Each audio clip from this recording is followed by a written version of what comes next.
I call to order the regular business meeting of the Lakewood City Council on July 8th at 7:10 p.m.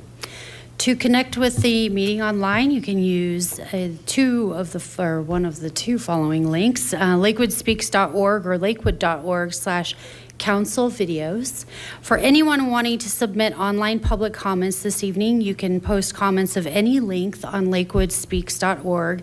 That is our online forum for public comments, and we are actually leaving that open through tomorrow morning, Tuesday, July 9th at 10 a.m. Anyone who would like to address the City Council will be given the opportunity tonight at two different spaces. One for items relating to the consent agenda, that will be right after or immediately as we are discussing that, and then general public comment will follow soon thereafter.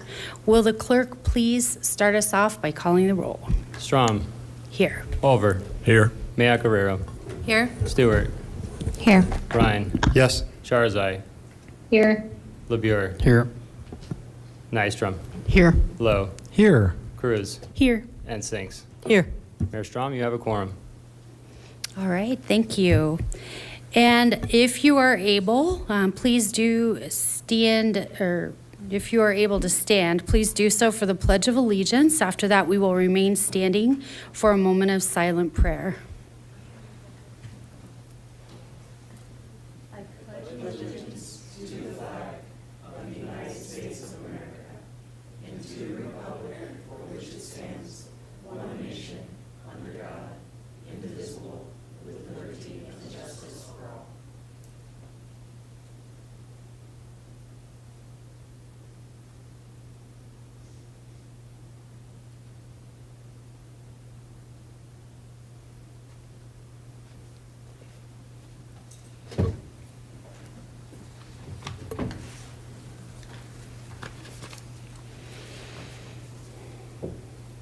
All members of the City Council have the responsibility to comply with the terms of Charter 7.2 Prince B and excuse themselves from voting on any matter in which they determine they have a personal, financial, or business interest.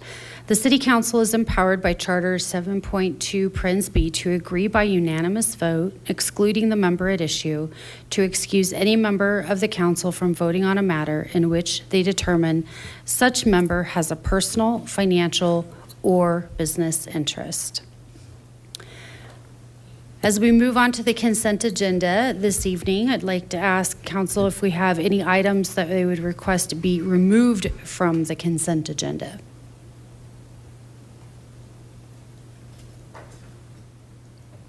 Councillor Lowe. I'd like to remove item number 7 from the consent agenda. That's resolution 2024-34. All right, then. Will the clerk please read the amended consent agenda into the record? The consent agenda is comprised of the following items. Item 5, Resolution 2024-32, Lakewood Employee Money Purchase Pension Plan Amendment. And item 6, Resolution 2024-33, Lakewood Police Money Purchase Pension Plan Amendment.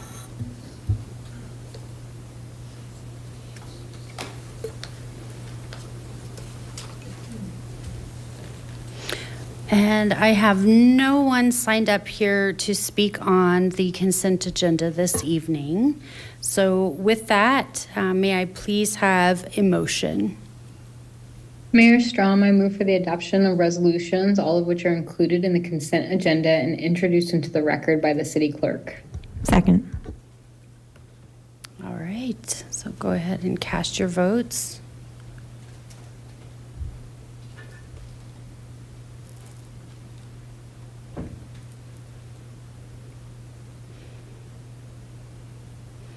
And that passes unanimously.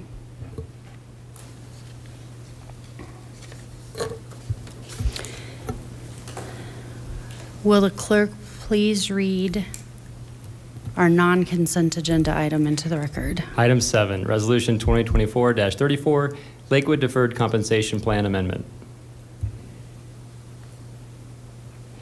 Still no public comments signed up for consent agenda. With that, may I please have a motion for item number 7? Mayor Strom, I move for the adoption of Resolution 2024-34. Second.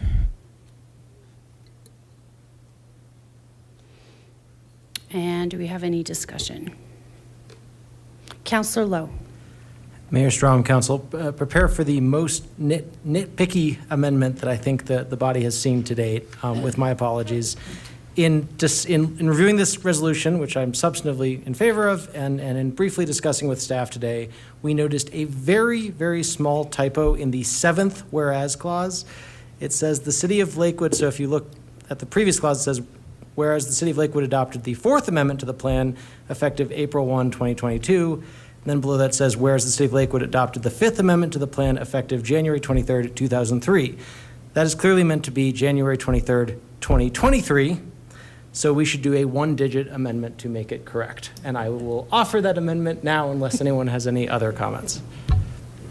Do we have a second? Second. Point of order. This is a first reading. We're not supposed to be amending things here. This So is a a resolution, we can do that? Okay, Yes, fine. vote. Thank you. So we have a motion, a second, an amendment, a second. Do we have any discussion prior to moving towards vote? No. Okay. So then a vote would be for the amended item number 7. And I'm sorry, let me clear us. Or did you vote on the amendment, Mayor? No, we didn't Okay. vote on the amendment. So we'll first vote on the amendment for the typo. For the record, I asked if there was another way to do this, and I was told no.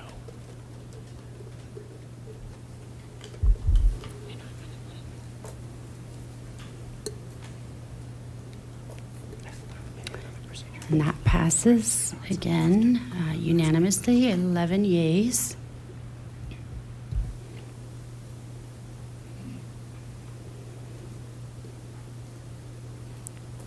And now we will vote on the resolution itself.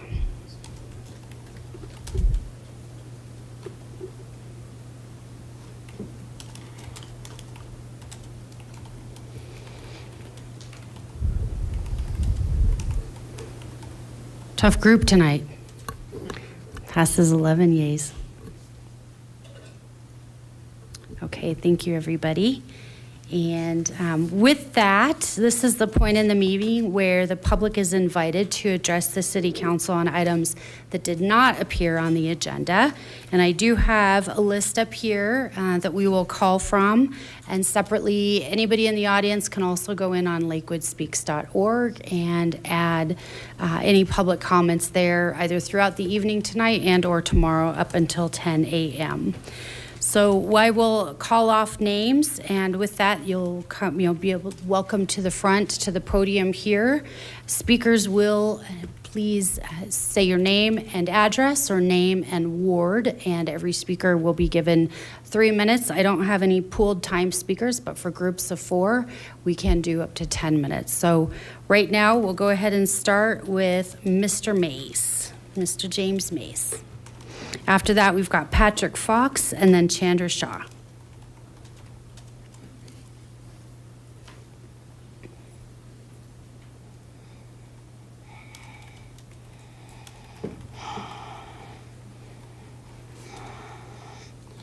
Give me 3.2 seconds, Mayor. Good evening, Mayor, Council, James Mace, Ward 1. As you can tell, I'm a little bit angry. The reason I'm angry is I was at Colorado Mills on June 30th, just a few days ago. And the main reason that I'm upset at every single one of you, and Mayor, you have totally lied to us because you told everybody that we are not a sanctuary city when I find out different. I have dealt with nothing but migrants and nothing but what I would call Spanish-speaking people. I'm sick and tired of this. This is Lakewood. This is not Aurora. We are not in Saudi Arabia. This is Colorado. And we need council to do something about this.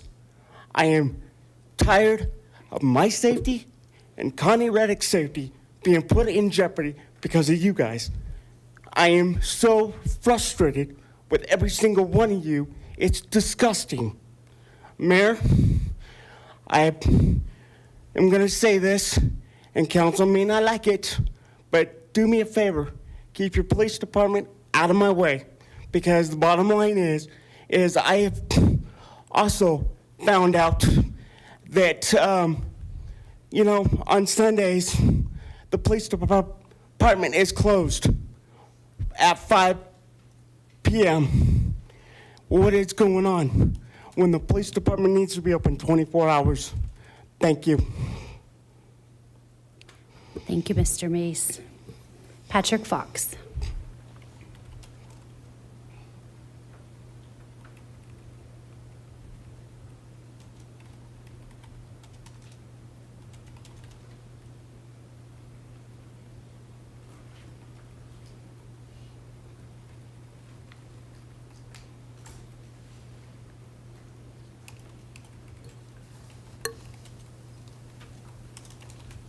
Hello. I hope you all are having a good evening. I do want to say I'm not here to complain about anything relative that I know is going on in society.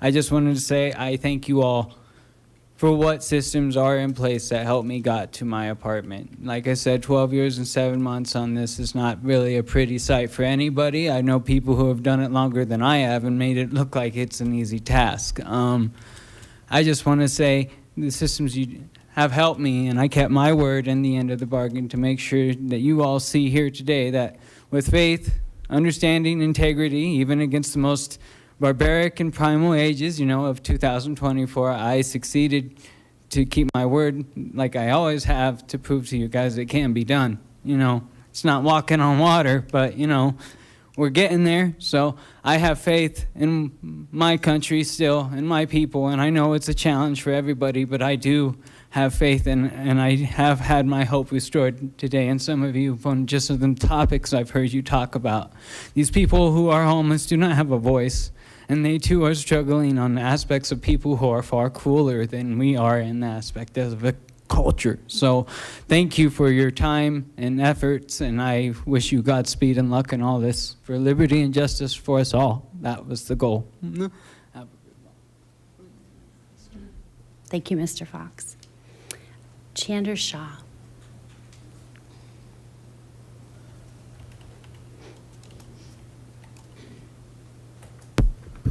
Hello.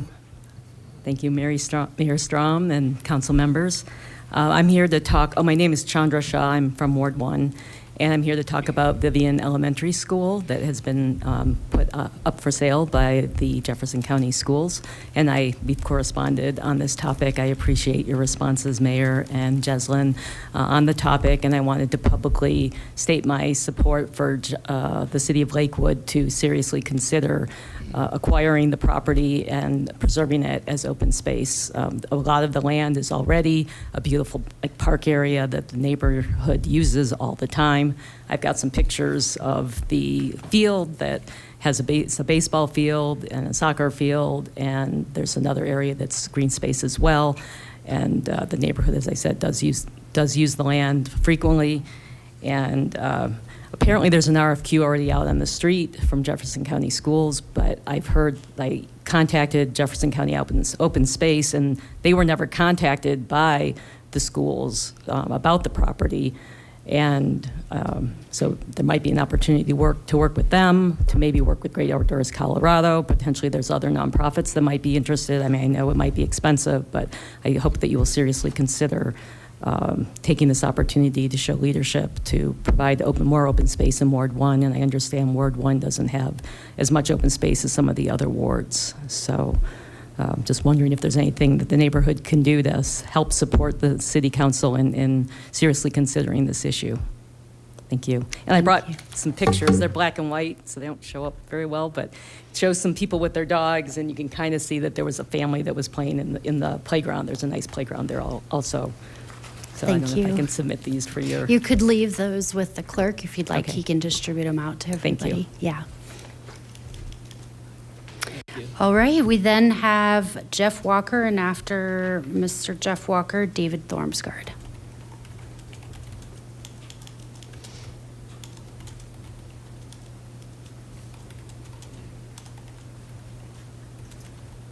Good evening. Jeff Walker, Ward 3, I guess. I don't have an address. I've been homeless for about 5 years, maybe more, I don't know.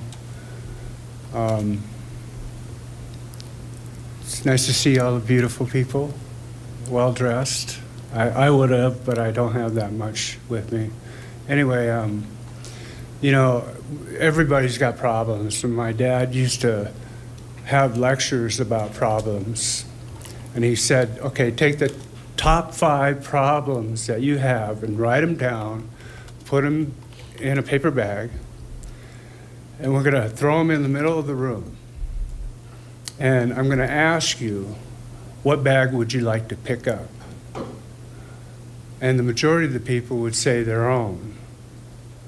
And right now I'd say I'd love to have your problems, because they're probably like Cadillac problems compared to mine. I, 53 years old, became paralyzed. And when I was in a wheelchair, doctors told me this is as good as you're gonna get. And of course I said no.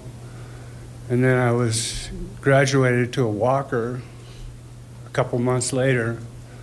And the doctor said, well, this is as good as you're gonna get. And I said no.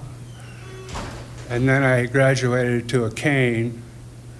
And they said, well, you're probably going to be with a cane the rest of your life. And I said, no. But that leads me to why I'm here today, is that being homeless is not contagious or anything. It's just, I never dreamt when I was a kid or even growing up that, you know, I'd be in the position that I'm in today.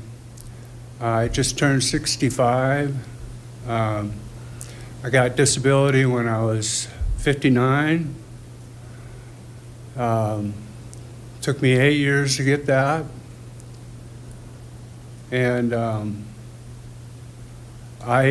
only thing I have to say that makes any sense is that there's oh shit problems, and then there's champagne problems. And I'm willing to bet that most of you have champagne problems compared to mine. So I'll leave it at that. And thank you for doing whatever you do. I don't know if you get paid for what you do, or if you get elected or whatever, I don't know. But that's kind of beside the point. I'm just happy that you're here. And I'm happy I'm alive too. So Thank you for very joining much. us tonight.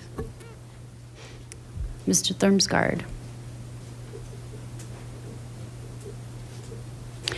And while Mr. Thurmsgaard comes up, this is the last person I have on my list for public comment. So anybody not signed up can sign up over here with our city clerk. The floor is yours. Hello, my name is David Thormsgaard, and I'm now from Ward 1. And I would just like to thank you guys for all the work that you do and for helping encourage the Public Works Department to prioritize good protected bike lanes. The restriping that was done on Garrison has been pretty nice. I've biked it a number of times, and I just appreciate that. And so I hope that other people can appreciate it too when they go out and see it, and maybe think about, you know, using the bike to get to the park or something on the weekend instead of driving or things like that. So I'm glad that we live in a place where you can do that, because there's a lot of places that you can't. So thanks so much. Thank you.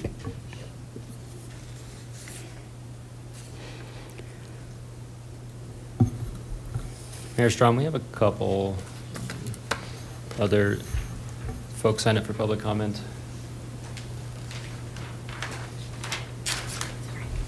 I have a Hunter Montoya, and then Bradley Bruce.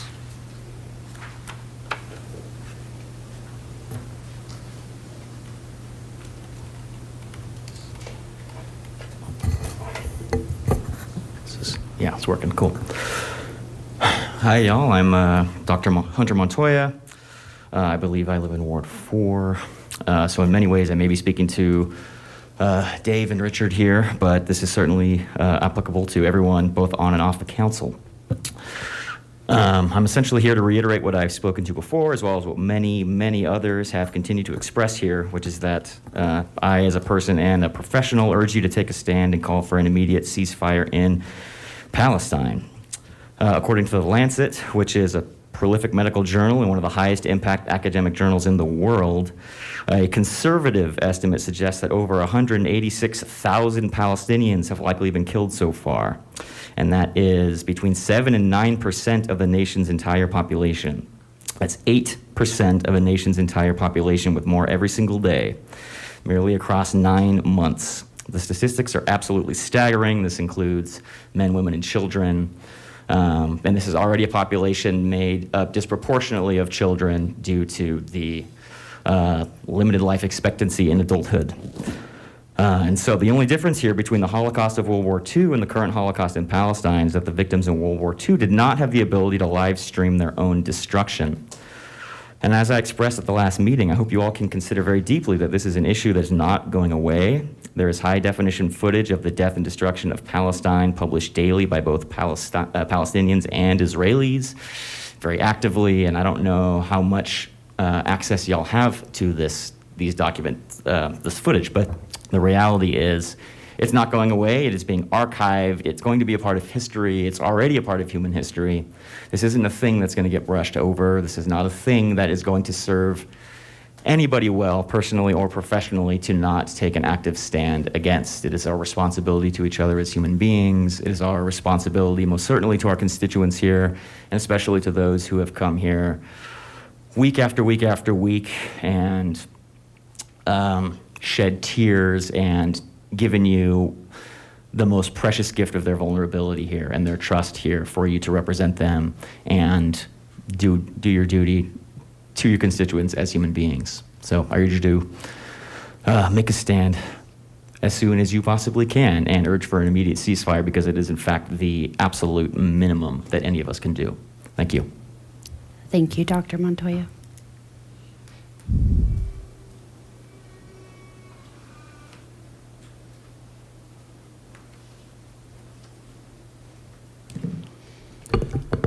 Hi, my name is Brad Bruce. I live in Lakewood District, Ward 2. I'll be honest with you guys, I didn't have a whole lot of time to write this, but I'm also kind of sick of writing 3-minute speeches for you guys since it doesn't really seem to super matter. But I'm here to urge the Lakewood City Council to vote on a ceasefire resolution in Palestine.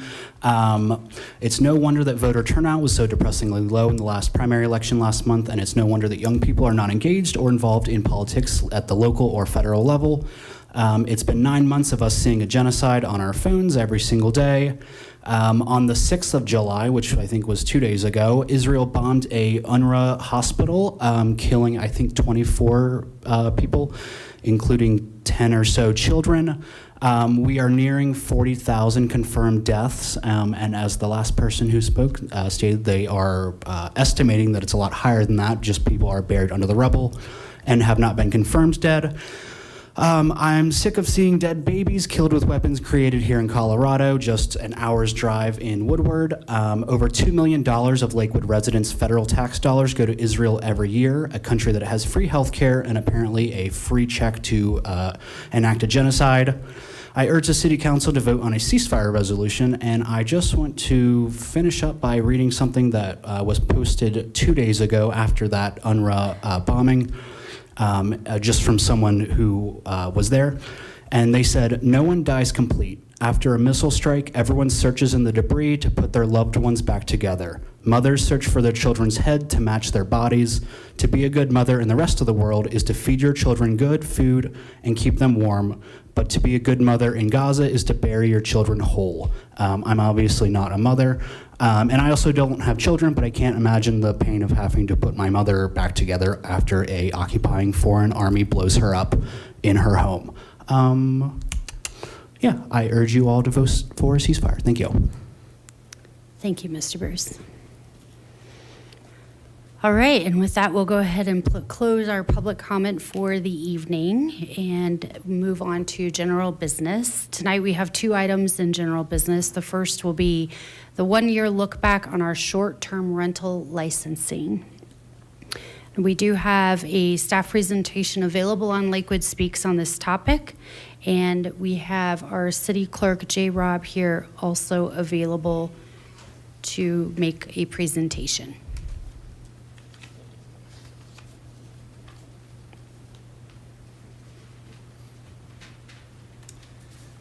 Thank you, Mayor, members of council. Jay Robb, City Clerk, bringing you the 1-year look back for the short-term rental program. A year ago, roughly, in March 2023, the council adopted Ordinance 2023-5. About half of you were in the room and part of the council when that decision was made and all of the lengthy debate and work that went into that. But just as a review, that ordinance, to summarize it, limited short-term rentals to 1 license per property owner in the community, established that a primary residence was required for those rentals. It also required insurance and inspection, and then of course the 1-year look back is part of the municipal code, and that's why we're here this evening. Subsequent to that ordinance, the council did adopt a resolution that implemented the application fees and the renewal fees. So following the adoption of the ordinance, there was an aggressive timeline to get the application pushed out by May 1st of 2023 to allow short-term renters to start applying with the requirement that was in the ordinance to be licensed, have your short-term rental license by September 1st. So we just wanted to take this opportunity to highlight that in the 6 weeks between the adoption of the ordinance and the application, opening the application on May 1st, multiple city departments worked sometimes several meetings per day to create that online application portal, to link it to a payment portal as well, and push out a quality communication campaign. And in addition to that, we also set up resources, including a short-term rental helpline or complaint line, your choice, and also a specific email address for short-term rental questions and complaints. And that email address is str@lakewood.org. So just a look back at what year 1 looked like as far as licensing, and this graph is also in your staff memo. But during the first 12 months of the program, again, June 1st, 2023 to June 1st, 2024, the city licensed 94 short-term rentals through voluntary compliance and enforcement in response to specific complaints for the community.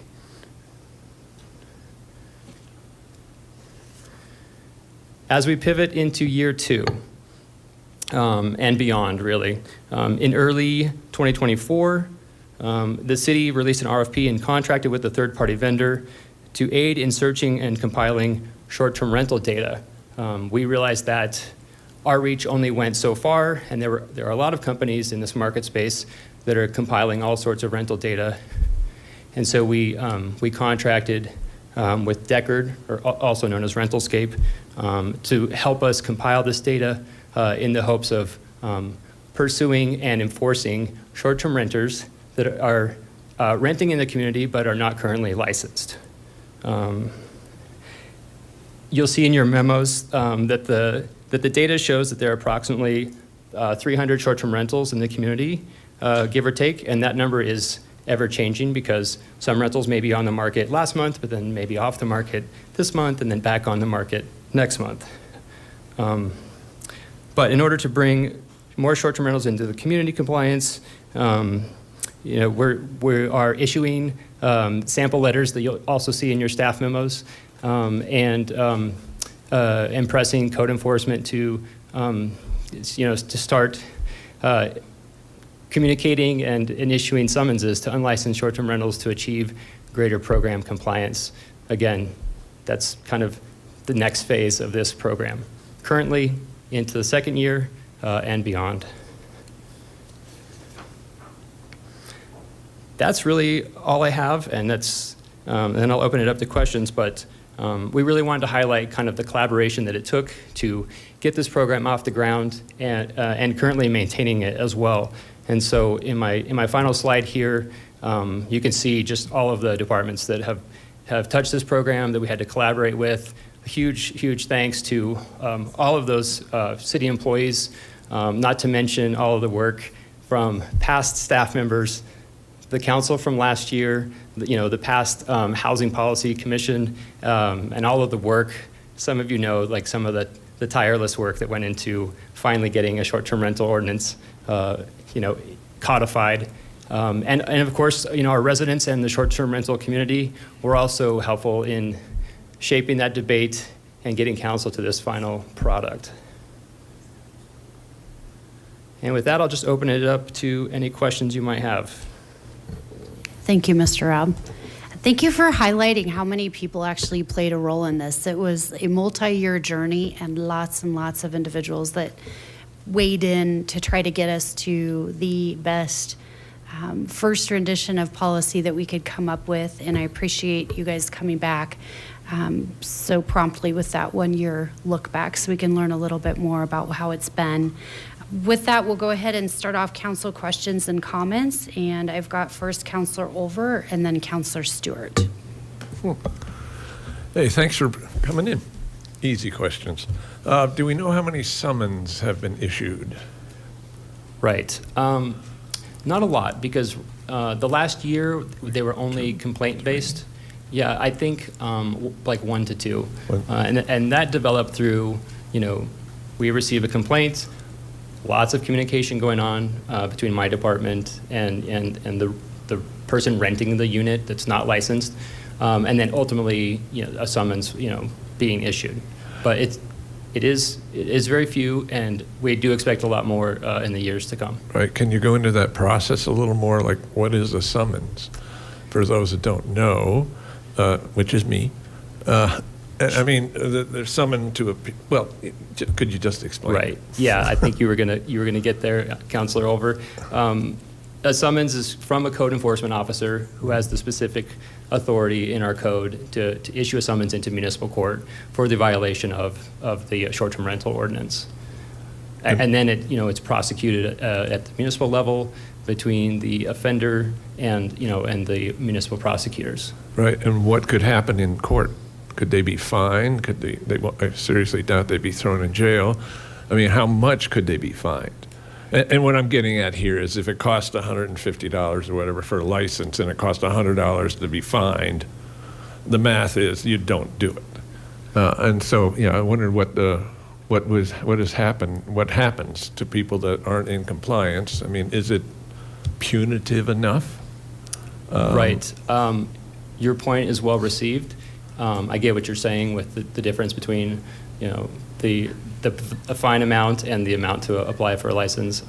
I don't know the answer to that, but I could look into it and maybe show you kind of the result of the cases that were taken to municipal court. Okay. Go on. Yeah. Anytime you want. That's all I have. Thanks. Appreciate that. Councilor Stewart. Thank you. To follow up a little bit on that, are there any licenses that we have revoked? Not to my knowledge. Yeah. Okay.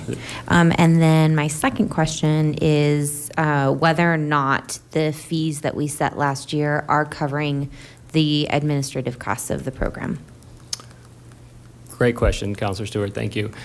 When the council debated the fines and fees, or I'm sorry, the application fee, initial application fee and the renewal fee The thought was, and I'm paraphrasing the debate that went on, you all wanted to keep those fees low because a lot of short-term renters were doing so to, subsidize their income.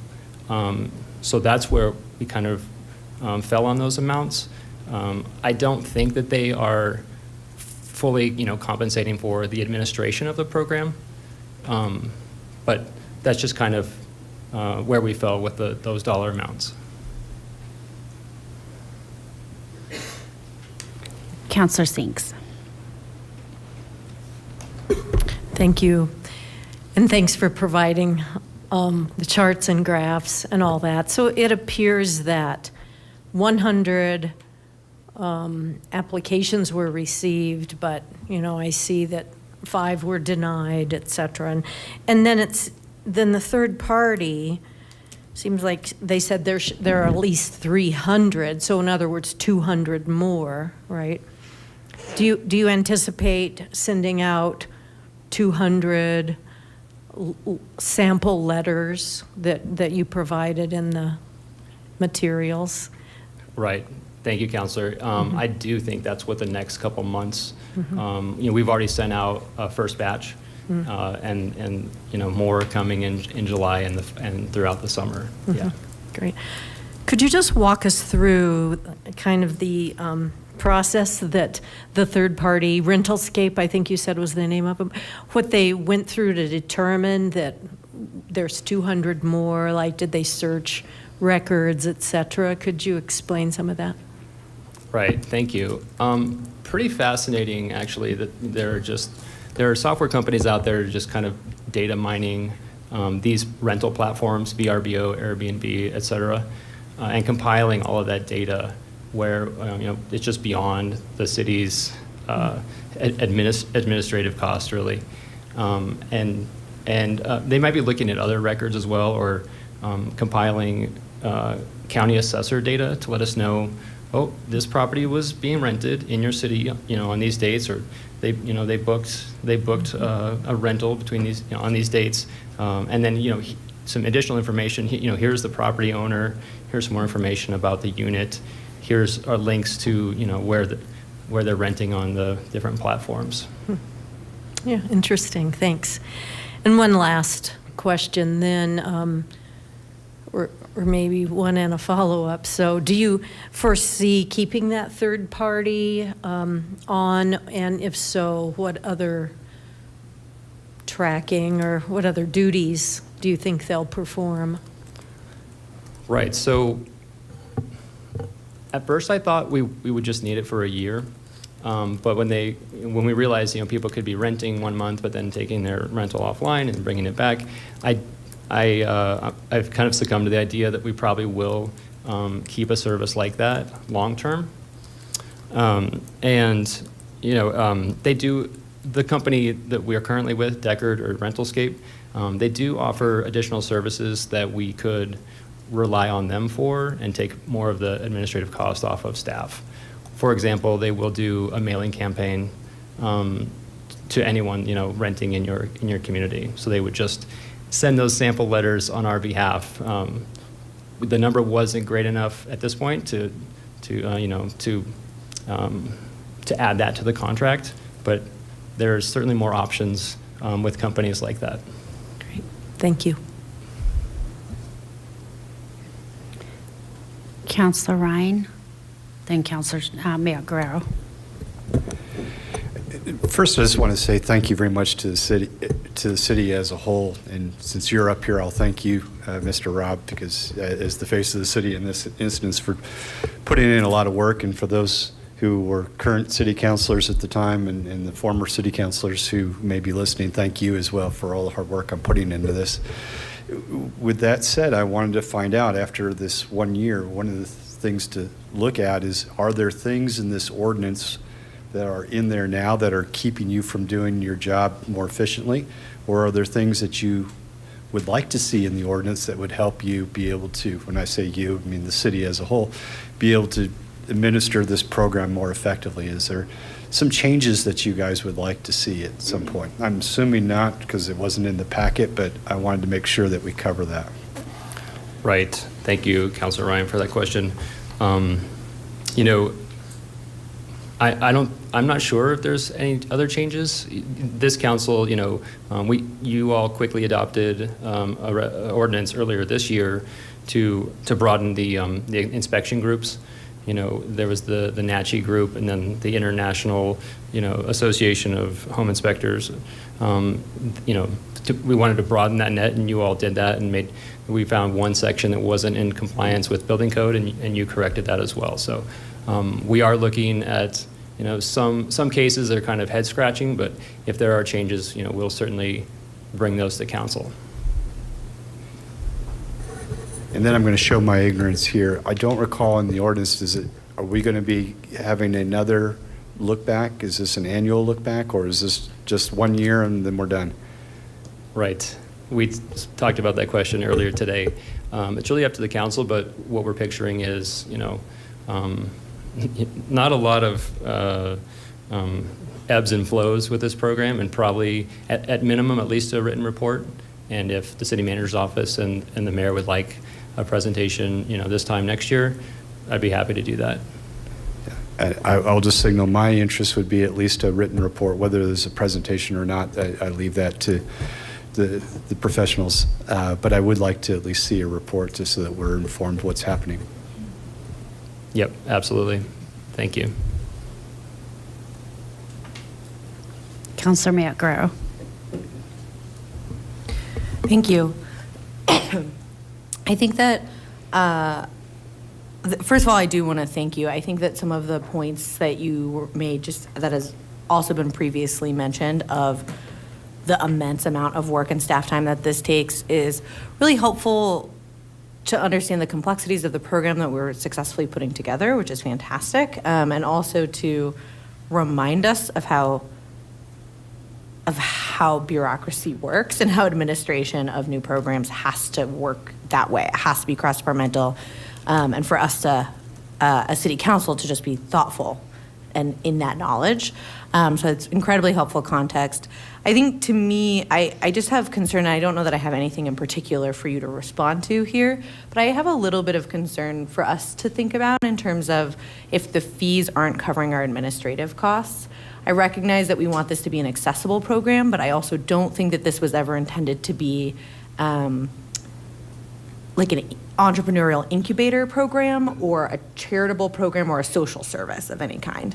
And so I worry that that puts us just on that cusp. That said, I know that there are then also the lodgers, taxes, and having that breakdown there is also very helpful to think about the way that this is something that is ultimately benefiting our bottom line. But I want to signal to the rest of council and to staff that that is something that I want to ensure we're keeping really balanced, and that this isn't something that ends up costing the city money, as that it was not really the intended purpose now that we're sort of out of the woods of the pilot phase.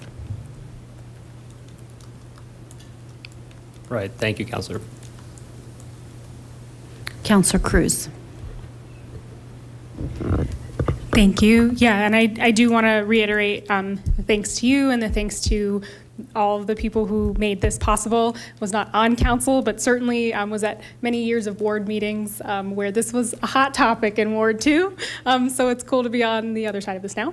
But I wanted to ask I know you kind of mentioned that it's a bit of a complaint hotline, and I know that was a lot of the tenor of the conversations that we've had in community as well around STR. So I was curious, because there's kind of two streams of things that I've heard over the years. One is maybe potentially some confusion about whether something is a short-term rental or just a long-term rental situation, and there being some issues communicating that between neighbors. And then also the trouble getting a hold of the owner of a short-term rental, right? And so part of the hope, my understanding was that this process would help clarify that, both for the city, for code enforcement, for the neighbors. Just broadly speaking, does it seem like the process as the license has been going forward, kind of achieving that aim of adding greater clarity for all parties involved? Right. Thank you, Councilor. We did experience those frustrations initially. The case that stands out in my mind is, finding the actual property owner and contacting them. to open dialogue prior to any summons being issued, and that company that we have contracted with has helped clarify some of those cases where it may have been more difficult to identify if someone was renting or were they not renting, how do we get a hold of them, et cetera. Okay. Councillor Lowe. Thank you, Mr. Rupp. This is genuinely very helpful and a great look back. So thanks for putting this together for us. I want to pick up on the thread of Councillor Sink's question and a couple of others. I think one key takeaway just listening to this presentation and reviewing the materials you've put together, it strikes me, and feel free to add or clarify to this, that we're kind of entering a pivotal period here in the second year, because as hard as you all have been working on this, we've kind of been dealing with the folks that were relatively more inclined to comply fairly quickly.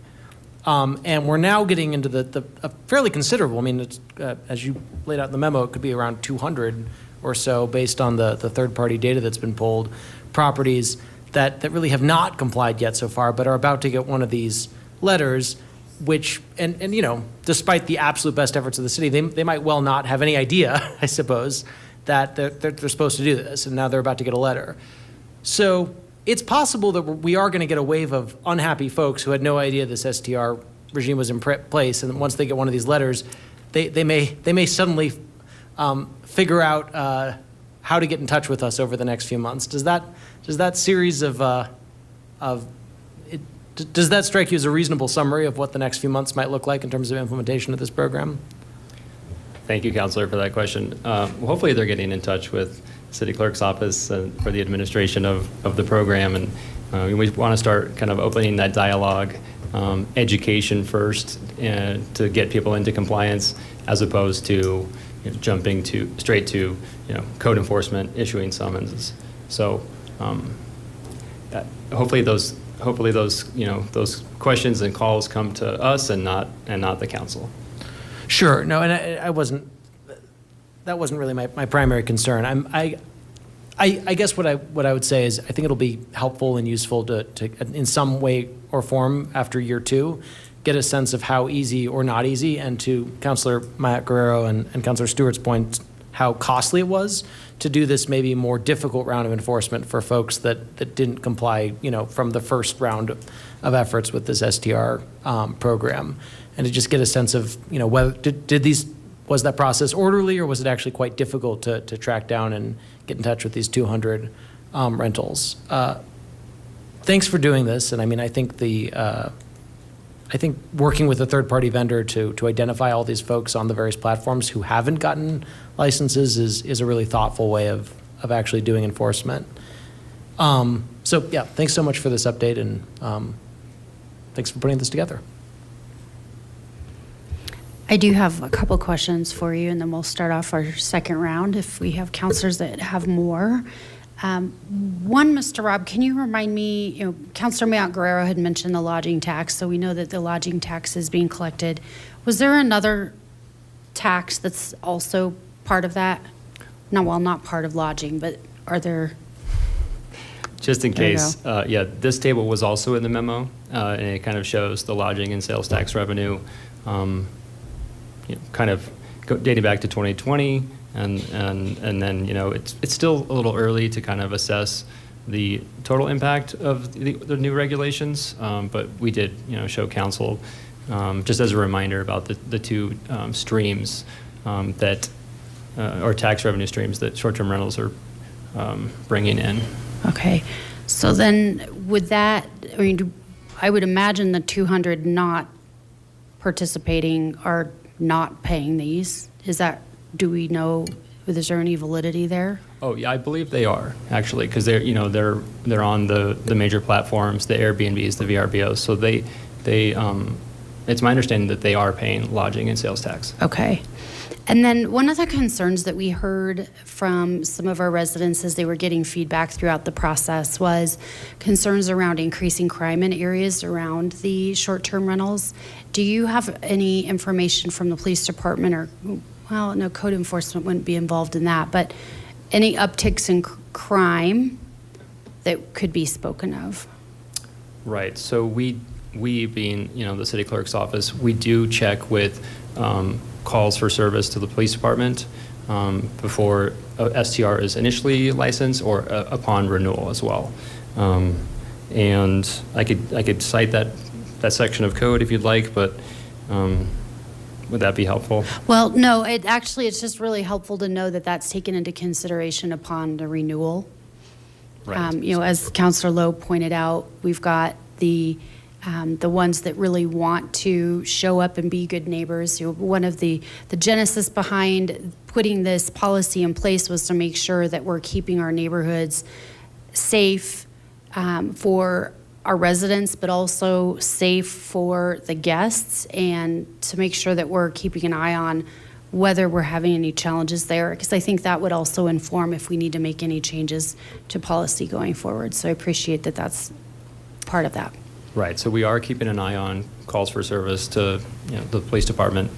And then elsewhere in the code, we have the authority to suspend or revoke a short-term rental that has received 2 citations for violations of any of the city's nuisance code or been convicted of any of the violations of the city's nuisance code. So I think there are enough teeth in the ordinance for us to try to create a friendly neighborhood.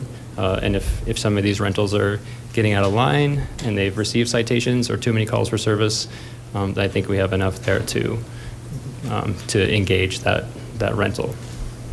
Great, thank you very much. And up next, we have Councilor Stewart and then Councilor Sinks. I just had one follow-up. Well, 2 actually. Going back to whether or not the fees are covering the cost of administration of the program, that would be a helpful thing to just kind of track and look back at, because to several counselors' point, we don't want this to turn into, some sort of a business charity.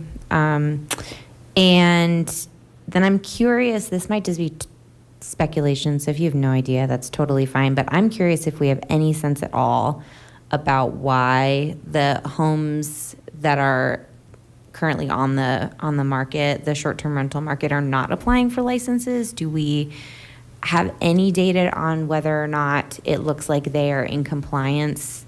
Like, why apply for a license if you're not going to get one because you're not in compliance in some way? Like, it's a full home and you don't have a primary resident living there or anything like that. Do we have any information about that, or? I would just say that, it's kind of the whole spectrum. Some people may not know, some people may be new to the city, or, they may be renting, but, in their mind, that doesn't apply to the short-term rental regulations. Some people, they may be on the platforms, but they're renting, beyond 30 days, which doesn't qualify. So we're hearing all of those stories. Councilor Sinks. Thank you. So even though I wasn't elected yet last year when council was discussing this, I followed along, and in my mind's eye, I see this woman, young family saying, wow, we really depend on this. Please pass it because we depend on it to help us with our mortgage and things like that. So then my question is, do you have a feel for those that have applied, and do you know, are many of them seniors? Is there a strong demographic, young families? What do you think many of the applicants are? I'm sorry I didn't ask this question for you to research it, but any idea? I don't know, and I don't know that we would have that sort of information. There's nothing on the we don't- application with that? Yeah. We don't necessarily dig into, age and demographics and other socioeconomic factors with the application information. Okay. It would purely be anecdotal and kind of who we're talking to and who we're working with to bring into compliance. Great. And then kind of along the same line, so have the applicants given you any feedback, such as, whoa, $150 for application fee, and then I'm assuming they have to pay for the inspection, is that true? Yeah. Correct. Whoa, this is high, or any other feedback that just anecdotally that has come your office's way? Not to my knowledge. Okay. Yeah. Okay. Nothing comes to mind. Okay, and then as Councilor Ryan asked for a report, maybe something like that could be included in the report. Any feedback, maybe a survey from the applicants or something.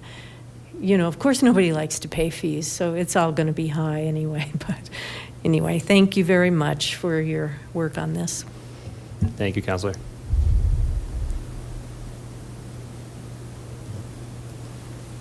Okay, I want to do a quick check-in with Mayor Pro Tem Sharazai. With the presentation up, we didn't see her hand up. She had it up earlier. Mayor Pro Tem, do you have any questions after that last one? I don't think so. I just wanted to make sure that Councilor Stewart's question was the 5 that weren't approved. There's no common theme to that. I think that was the question that was being asked. Gotcha. I don't know the specifics on all of those cases, but I do think it was a variety of reasons. The 2 that stand out to me were folks that actually lived in the county and didn't realize it. And so they submitted, we do a property search and realize they're in unincorporated Jefferson County as opposed to Lakewood. But that's kind of the extent of my knowledge on the denials. But yeah. My other thought is just building on what Councilor Ryan was saying, with a report or something, and others have signaled this, would love to just understand now that we know that this is a longer term solution with a third party, if there's additional costs that aren't being incurred by this, that would be helpful in that report.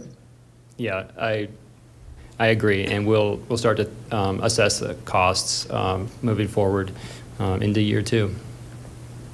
Great, thank you. All right. With that, thank you, Mr. Robb, for Thank you. sharing this evening.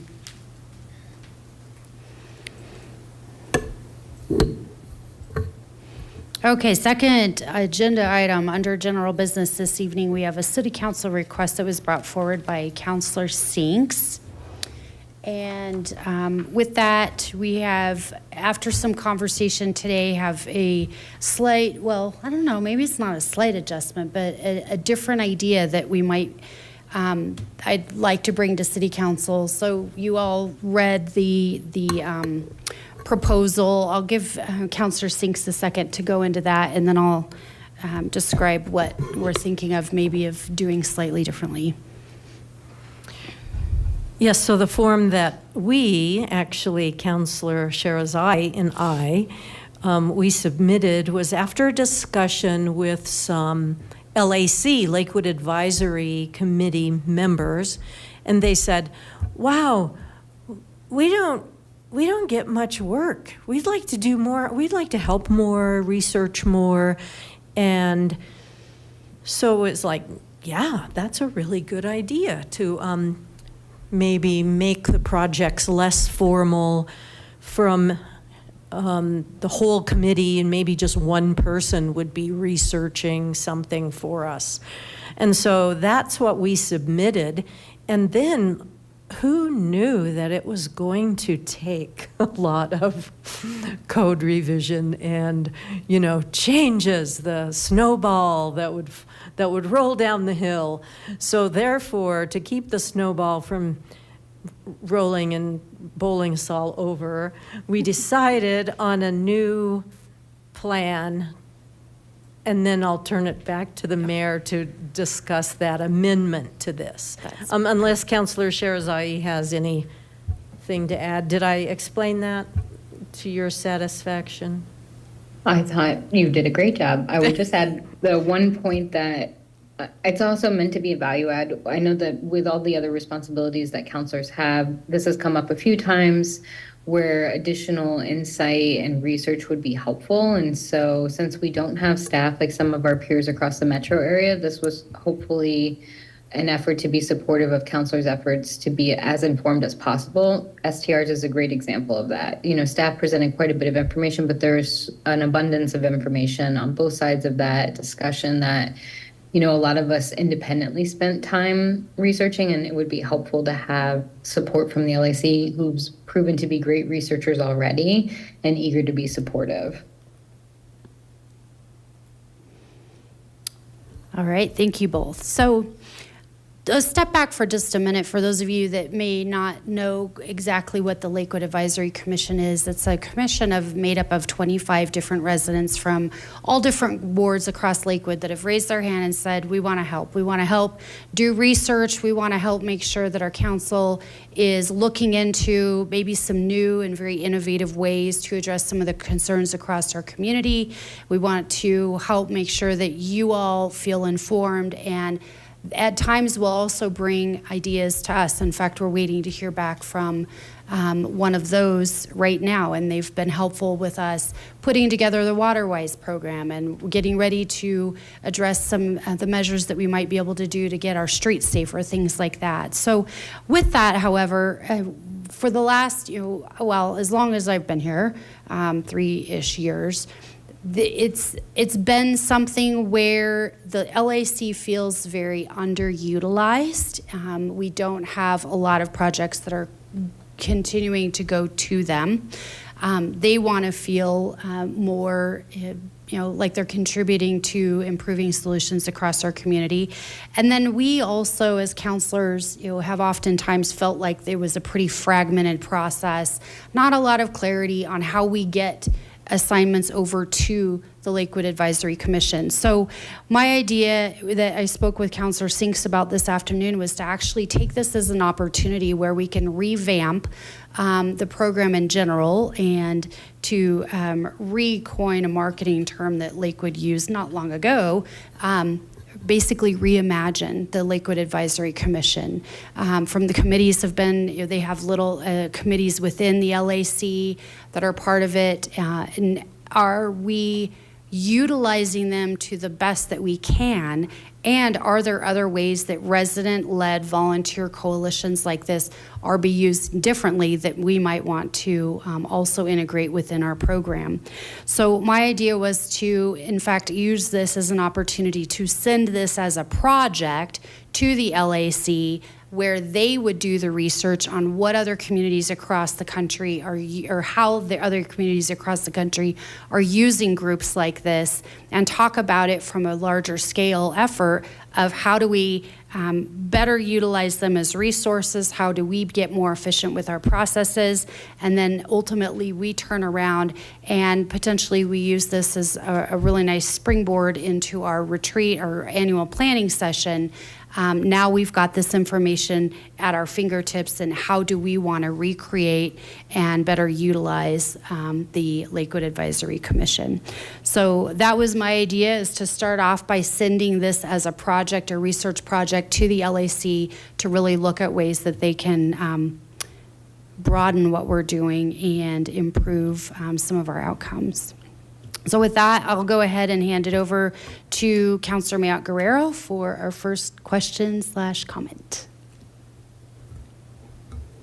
I think in general, I'm very in favor of this. I know that for me, one of the barriers to sending things to the LAC is just the level with which I feel like I have to come with something that's already pre-scrutinized and very clear, which is not actually what the LAC needs, but it is what our process of submission and then voting needs. And so I know that that has been something where I have prevented myself from putting things to the LAC that might have been useful, but that felt like premature to be able to have enough detail for it to sort of pass muster of this level of formality. So I think the general intent I'm very into. I also think it's meta and excellent for them to be able to tell us how they should be being utilized.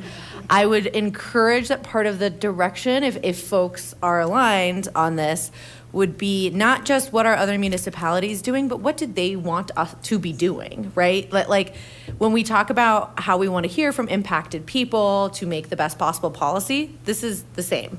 They are directly impacted by not having this work. They signed up for something that they had intentions around, and I would love to also have that be part of what they're able to use, their personal experience, for recommendations, not just what are other cities doing.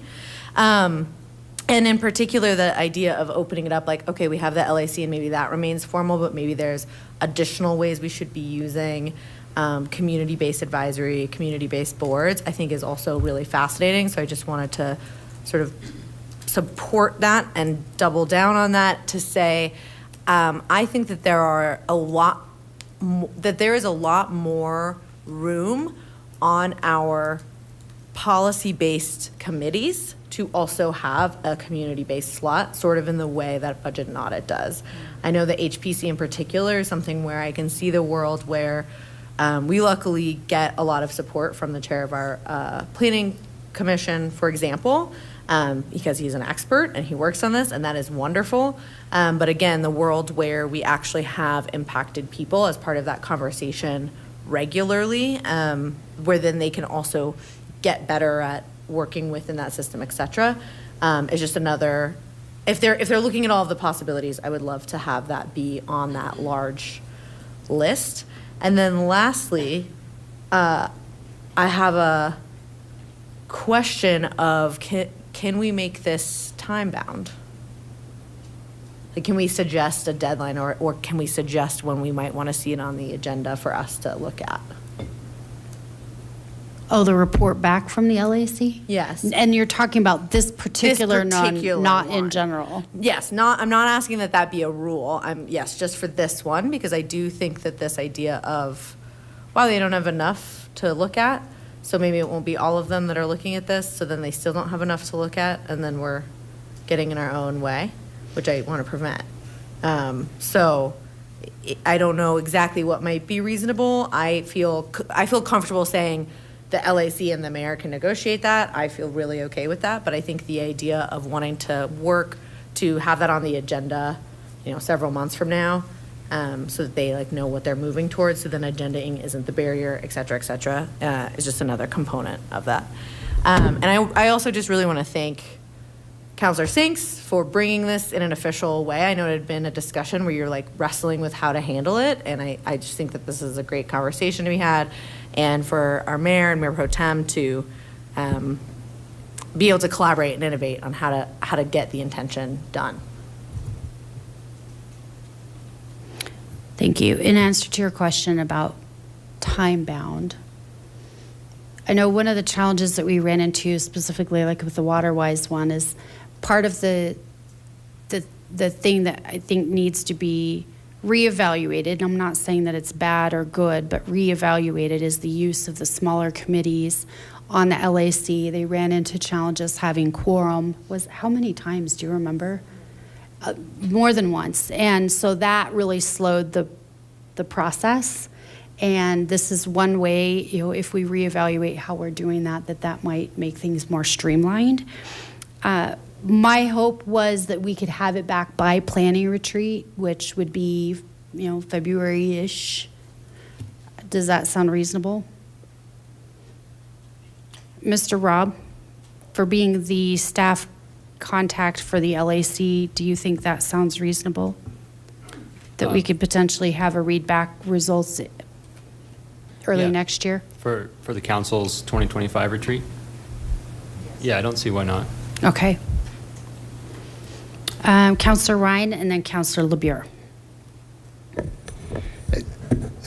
Councilor Sinks, thank you, and Jeslyn Sherzai, thank you very much for bringing this out. I think the LAC is incredibly valuable. It's a community voice that we get to, and I know when I served on the LAC, one of the frustrations I had certainly was we felt ignored and we didn't have projects. But at the same time, I was reminded by one of my colleagues that we took it to heart, and that is the grassroots program. To the extent someone from the LAC is listening, if you have a passion, bring it to us. There's a process, and we're probably going to say yes. The only time we were told no a couple of times, and we realized if we just turned to the comprehensive plan and pick something out of there, we were able to overcome that because we said, hey, this is one of your priorities, so if you can't say no to us. And every one of them were accepted from then on. At the same time, I do recognize that an informal process would certainly be very helpful. And I know one of the things that we had some difficulty with, there was a time period when the LAC was accused of not getting work done fast enough. And so we, at least a few of our committees, started working groups. We noticed them up as a public meeting, and we held them at the public library or various places that were open to the public. And then in a review of the entire process, we were told that that might not be legally kosher unless we had a change to allow for working groups. So to the extent we're doing a complete overhaul and look at the LAC, I hope the LAC will look at trying to work in a change to allow for working groups to the extent it hasn't already been done. So I'm very much in favor of whatever flexibility we can give to the LAC. I think looking at what other folks are doing around the country is good. I think it is. I mean, certainly we want to hear from the LAC itself, but I just want to remind everyone, including the folks at the LAC, if you have something that you're passionate about, which is why I hope that you're involved in the LAC, bring it to us, and we want to hear from you. Councilor LeBeer. Thank you, Mayor. Just wanted to comment that I'm happy to support this, happy to support the LAC and sort of structuring themselves any way that they think is fit.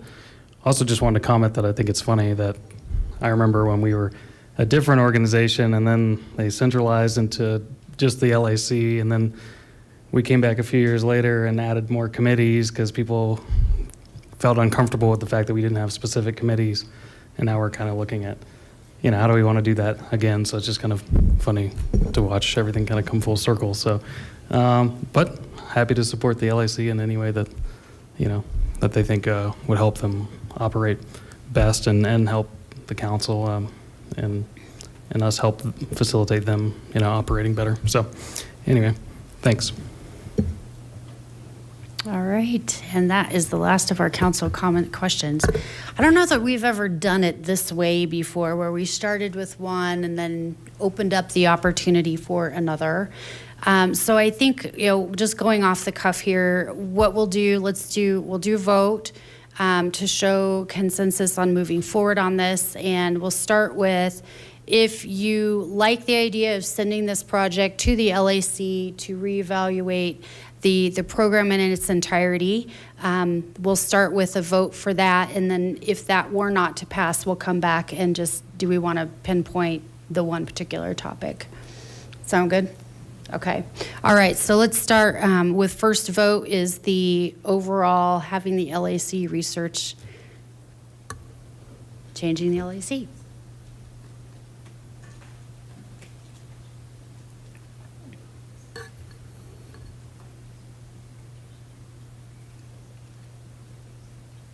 All right. And that passes 10 yeas and 1 nay, the nay being Councilor Over. And that is it on general business this evening. With that, we'll go ahead and we do not have an executive report this evening. And we'll transition over to our ward reports, and this evening we'll start with Ward 1.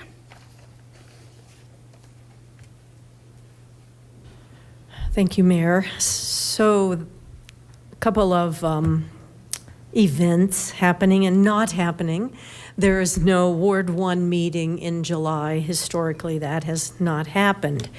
We're not able to have our first Saturday, August meeting, but we are having our August meeting on the 17th at same place, same time. Watch for that. It'll come out over the Lakewood website. I might also mention that tomorrow, the Mid-Lakewood Civic Association is having some food trucks at Meadowlark Park from 5 until 7. So that's a good time to foster community, get together, and they will also be doing it in August 13th, also at Meadowlark Park. And the joys of going first, I get to steal all the events that somebody might be saying, but I'll just mention also then Wednesday morning at Belmar Park, there's going to be a mobile clinic, a van with Jeffco Public Health that you could see. So just day after tomorrow, mobile clinic at Belmar Park with Jeffco Public Health, that you might be interested in just seeing what that's all about. So I think that's my only report, except then I don't know, maybe a couple months ago, so it's been a month or whatever, that I've said the word civility, and so I've kind of taken it upon myself that I'm going to just use that word sometime, here and there. I'll just throw it in. So civility, the steadfast practice of respect, even in disagreement, recognizing the inherent dignity of every person. That comes from the Colorado Municipal League, and I just would encourage us to all think about civility, and I do appreciate the civility that this council represents every single meeting, and interpersonal relationships too. Thank you. I just wanted to add one thing. I appreciated Miss Shonda Shaw came and talked a little bit about Vivian Elementary. And so for folks listening in, just a reminder that City Council doesn't have a say in the land being sold or how much it's being sold for, and just encouraging folks to reach out to their school board representatives and help advocate for that. You know, we're all interested in seeing the best use of that, but it's really up to the school district to decide that. And would just really encourage people to put some effort into that. And that's it for me. Ward 2.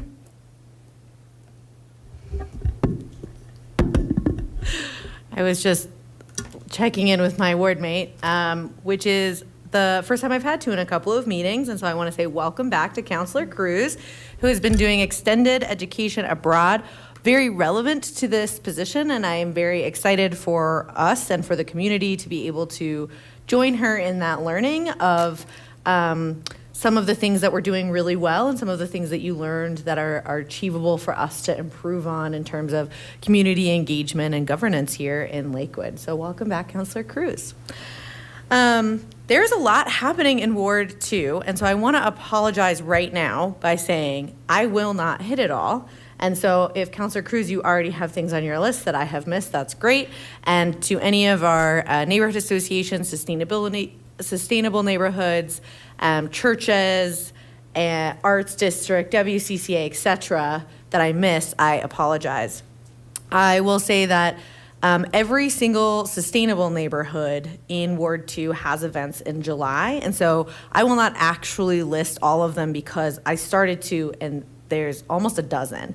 And so I will allow folks to go look them up. But if you go to, if you Google search Lakewood Sustainable Neighborhoods, you will find the full list. And from there, you can either get linked to their Facebooks or their regular pages to sign up for updates and to see what all is happening. There are also our regular neighborhood association meetings ongoing, as well as some opportunities for socialization. The one I will mention, just because it's tomorrow, is the O'Kane Park food trucks over the summer. And tomorrow evening, I believe at 6 p.m., 5 to 7. 5 to 8, thank you. 5 to 8 is the food trucks in O'Kane Park. I have not yet been able to do one this season. Last season I did 3 or 4. And they're really fun. People bring their camp chairs, the whole family, dogs on leashes, and hang out and eat food at a food truck. Great way to build some community. I also wanted to recognize that there was a barbecue held 2 Saturdays ago, which was really delightful. I was unfortunately out of town that weekend, but I saw some photos of folks. And I just want to recognize the amount of effort that is happening in the Two Creeks neighborhood and from Mount Air Church to make sure that these community events are happening. Let's see. We then have our regular ward meeting. We skipped June as our summer break, especially with Counselor Cruz out. Our ward meeting is on July 20th at 2:30 p.m. at the Clement Center. And we will be having some city staff to talk about our bike and pedestrian infrastructure and plan over the coming months and years. So some updates about what we have done and what we are doing, and then what's sort of in the plan and opportunities for questions and feedback from the community on that. And I think that is my full update. Well, one more thing, which is that I will be fully offline. I have a vacation responder in my email, but I will be fully offline. I'm doing an extended camping trip with family, so will not be reachable via phone, email, text message. If you have a carrier pigeon, they might be able to find me, but for a full week starting tomorrow. So I wanted to also flag that, but don't worry, Councilor Cruz is back, so Ward 2 will still have good help and support for and representation for that week. I'll keep it short. Thank you to my co-counselor for the report out on the events. And just in case you needed more reason to go to O'Kane Park tomorrow, thanks to Alameda Connects, they're also showing Encanto. So that should be a fun time for anybody with kiddos or who likes that movie, because it's a great movie.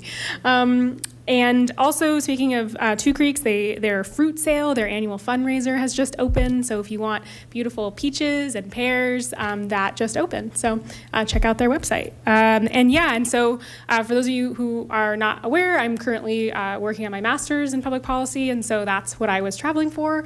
And look forward to us trying some maybe innovative ways of building community and through democracy with our work with all of you. And if you ever want to nerd out about government, you probably already knew you could talk to me about that, but now I have a couple more international perspectives to bring to the table, so thanks. Ward 3. Hello. Councilor Stewart and I are excited to have another Ward 3 breakfast next week. That's Tuesday, July 16th, 8 to 9 a.m., right? Yes. Tuesday, July 16th, 8 to 9 a.m. at Sunrise Sunset Restaurant at 1424 South Wadsworth Boulevard. We recently finalized that time. It should be going out over the various email lists this week. Please join us there. We've had a number of these. They're great. The food is yummy. They're fun. You get coffee, you get some eggs, get some questions about Ward 3 and Lakewood answered. Good discussions, good community. So we hope to see you there next Tuesday. Beyond that, I'll just say that Michael and I really enjoyed the Big Belmar Bash on July 3rd. What a great event in Belmar in Ward 3. We loved the drone show. Very impressive. Zero fire risk and all of the entertainment and color that you get from a fireworks show. So great job to the city. Our only big problem was there were too many good food trucks and we couldn't make up our mind, and we almost had a real disagreement about which food truck to try, but we ended up resolving it, and we were both happy. Lots of good community. The attendance was stellar. So great job, Lakewood, and look forward to, I'm sure, many more of those to follow. I don't have a huge follow-up. I was going to talk about the Big Belmar Bash, too. It was just fun to see so many people and to get to be the ward that hosted that event.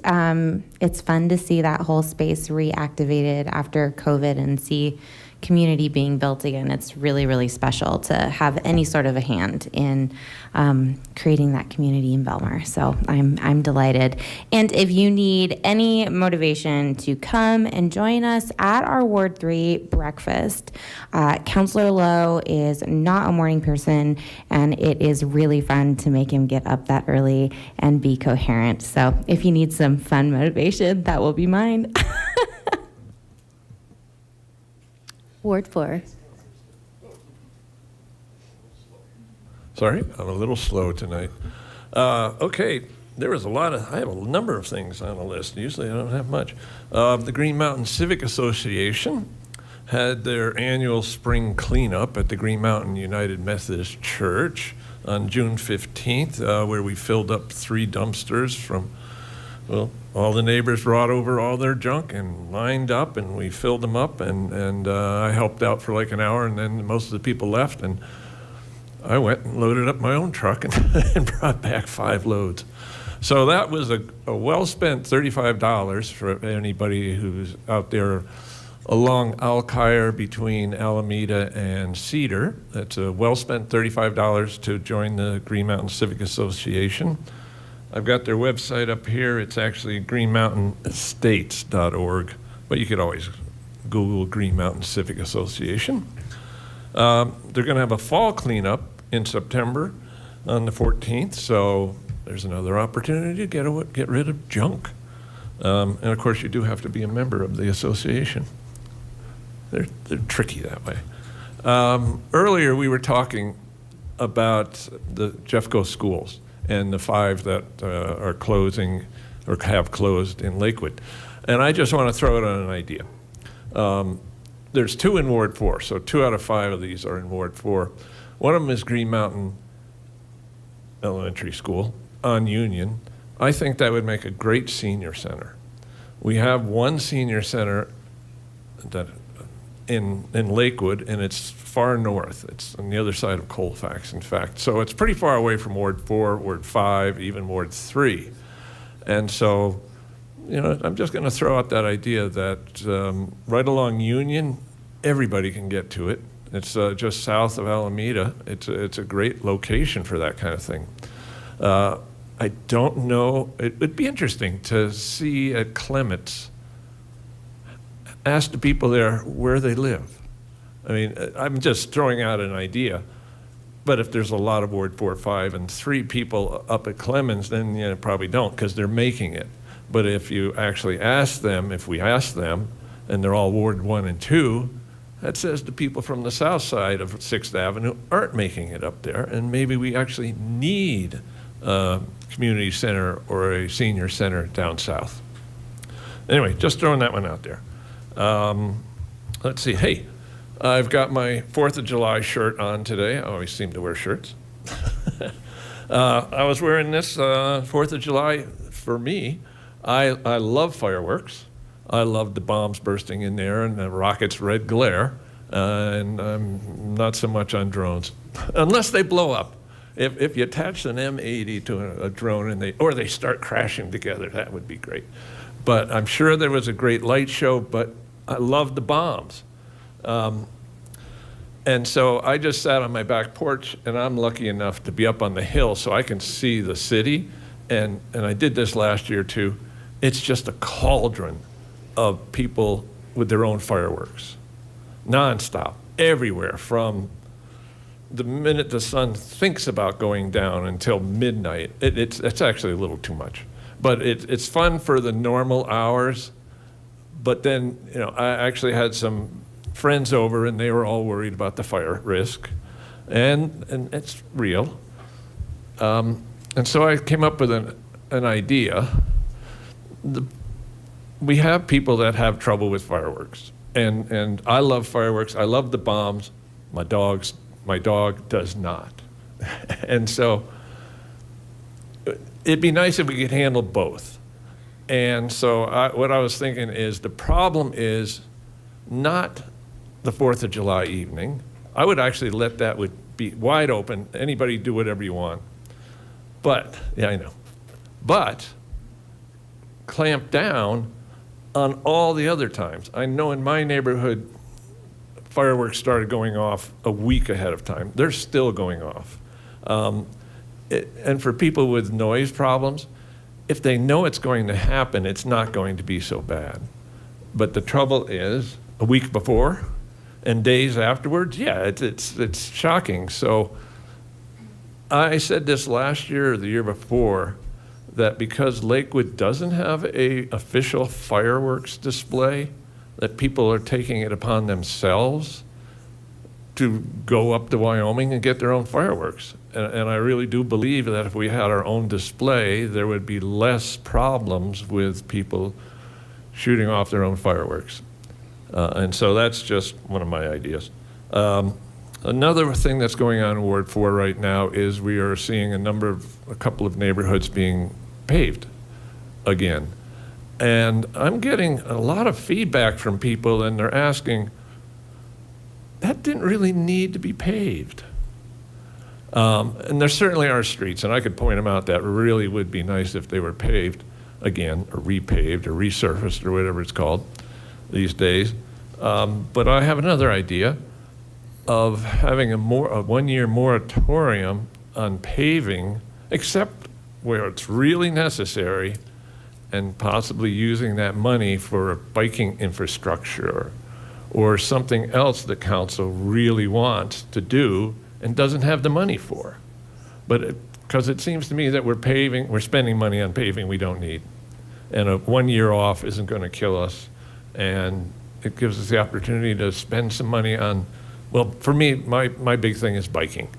And And there's a lot of places I could point, and I have pointed out in meetings before, where we could connect our paths together, but it all costs money, and we're not spending any of that money. Well, not spending any money on connecting bike paths together, or connecting parks, or connecting to schools. We're really not spending any money on that. So it's a way to get there. And it's just an idea off the top of my head. I'm going to throw it out there and run it up a flagpole and see if anybody salutes. That's about it for me. I'll pass it along to my fellow counselor. Thank you very much. And I want to express a big thank you to the city, to Belmar, all the civic associations. The police department did a fantastic job on the drone show, the Big Boom Bash. It's a unique opportunity. All the vendors, I want to thank all the vendors for being out there. It's a much bigger and much better event than last year, not just in terms of the drone show itself, but all the vendors and the people who came out. And hopefully the word will get out that to come out again next year, and it'll be even bigger next year. So thank you for all the work the city and all the civic organizations and the police department put in on that. And I want to echo something that Councilor Jeslyn shares. I mentioned, and that's with respect to the schools. I know I've received a number of comments from concerned residents about the school closings.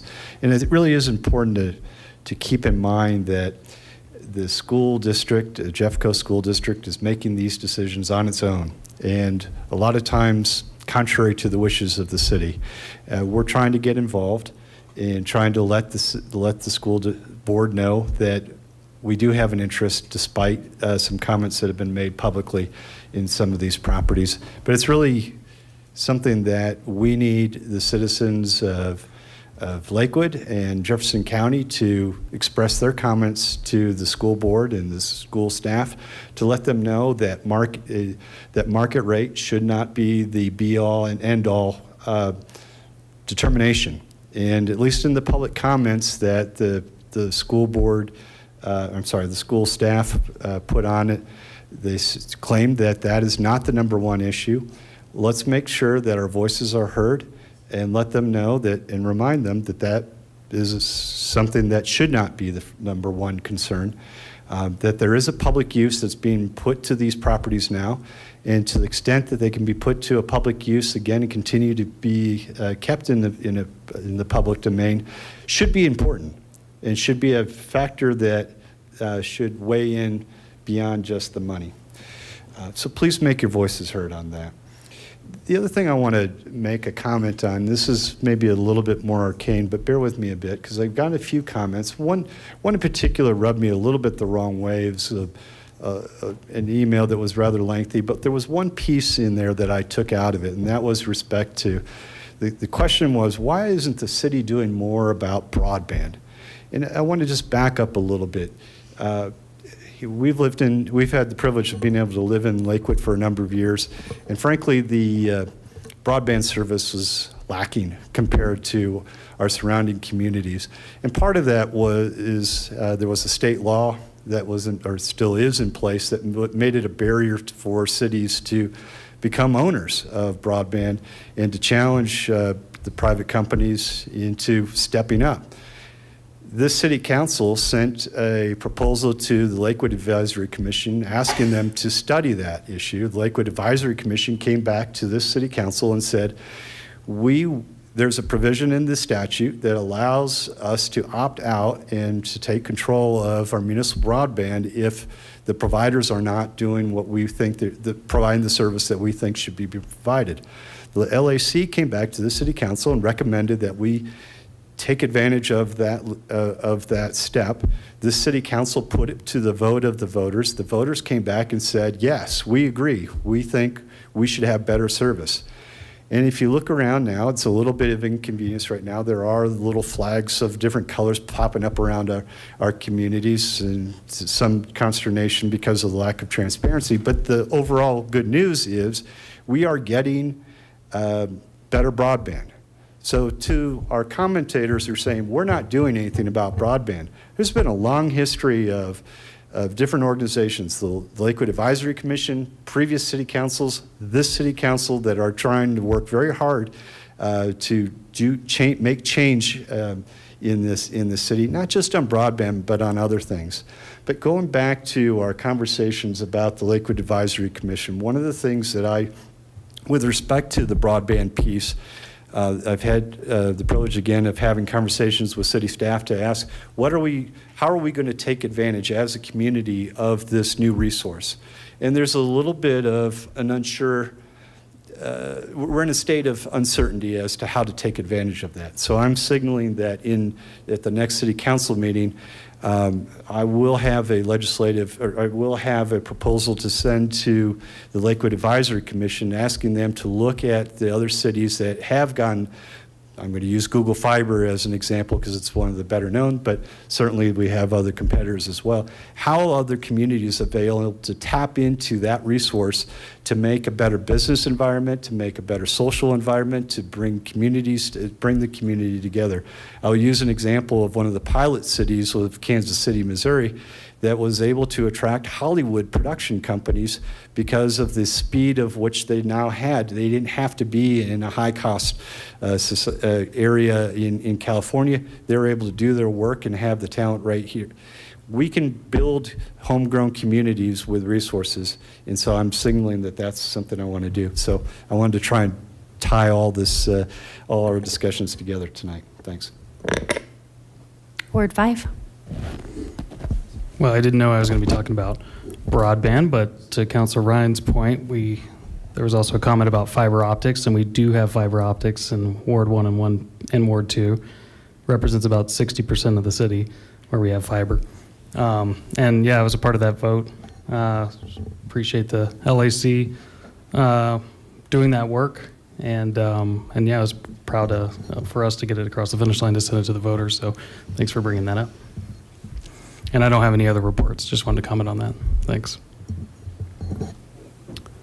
Okay. The Ward 5 meeting is scheduled for 7/24. We're going to have a change in venue, so that will be communicated shortly. Our normal location is not available, unfortunately. So in addition to that, I'm also still looking for some other volunteers to initiate participation in sustainable neighborhood programs. I've had some conversations with people about that, but anyone that's interested, I'm all in. So ready, willing, and able to help in any way I can. There's also going on this summer, as always, or at least has been for a few years now, the farmers market, flea market / farmers market at Mile High Church parking lot on Sundays from 10 to 2. And I like to go there and get fruits and veggies, but there's other things available as well. So, and just to tie on to Councilor Olver's comments on fireworks, I think the mayor made some comments about that before the holiday, asking people not to shoot off fireworks, but it was pretty out of control this year. Probably the worst I've seen in 10 years. I understand that people are frustrated by the changes, but I also know West Metro dealt with 45 fires that night. Last year, someone burned their house down, and there were several houses that caught fire. So this is a serious issue. It's not a joke. People are still shooting off fireworks. My dog flipped out last night, so it's a little past the 4th. And I just urge people to be respectful and considerate of their neighbors. I know some people don't acknowledge the fact that there are people that suffer from PTSD. I have several friends that are veterans as well that do have that issue. And as I said, in particular, my pets do not like fireworks, but the fire hazard is legit. And if for no other reason, that's something people should consider and go to the Belmar Bash. Like, it's a drone show, it's different, it's changed, but teach your kids now. Like, this is how things work in this day and age, especially here in this climate, as dry as things are. We're risking people's houses so that we can have some fun shooting off fireworks in our driveway. It's not the right way to go. So anyway, thank you. Thank you, Councilor Nystrom, and everybody for your wonderful updates. I also wanted to give a huge shout out to the extreme level of partnership that went into the big Belmar Bash last week. And interestingly, coincidentally, I don't know, also in the summer of the 20th anniversary of Belmar, a private-public partnership that is a story in and of itself. And unofficial numbers that I have heard, not from Belmar, but indirectly, there were over 20,000 people in and around that area watching fireworks on Saturday night. And for those of you there, like, you saw it. It was amazing how many people were around and were there to celebrate. They did such a great job blocking off the streets for safety with the vendors, and some stores were open.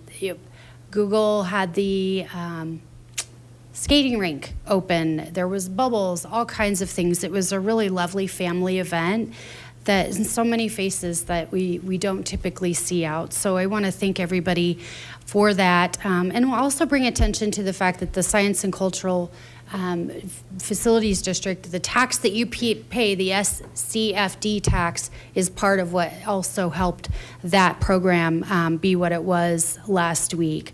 And a big thank you to Lakewood PD. Boy, were you there. We felt safe, and it was just, the whole thing was just amazing. So I want to say thank you to everybody. And also, to Councilor Nystrom's comments about the fireworks, I want to say also thank you to those of you that did take the time to report what you saw, either through the Lakewood Together mapping or reaching out to JEFCOM 911, not the 911, but the non-urgent. I understand, and I wish that I had the power, the authority to be able to stop every single firework that was keeping someone awake at night, if that's what we want to do as a city. But as you're hearing up here, even on the dais, we're split on that. Safety is incredibly important, and I want to thank everybody that reached out to let us know where these concerns were occurring so that we can try to respond. But to Councilor Nystrom's point, West Metro Fire was quite busy, and we do know that they were not able to get to everybody. So thank you for your patience, as we really, we do have public servants that do everything that they possibly can to respond to the things that are going on in our community. And I'm sure there were long hours and late nights that went on, to the point it wasn't just 4th of July. It's been 10 days and counting. So please put the fireworks away. They are illegal. Please put them away. Let all the dogs sleep, and the people. So with that, one last plug. This is the last time you'll hear from me this year. The deadline for the Mayor's Inspiration Award is Monday, July 15th. If you know an individual, a youth, which is up to 18 years old, or a business or any other community, organization, nonprofit, that kind of thing, please send your nominations in, especially the youth category. I know there are some amazing young people in our community, and as of last week, we did not have a lot of nominations. So if you know anybody young especially, please submit those. Google Lakewood Mayor's Inspiration Awards. I'm sure you'll find the address. If not, you can certainly reach out to any of your city councilors or myself, and we can get that link to you. With that, there being no more further business to come before the City Council this evening, I will go ahead and adjourn our meeting, and it is 8:53.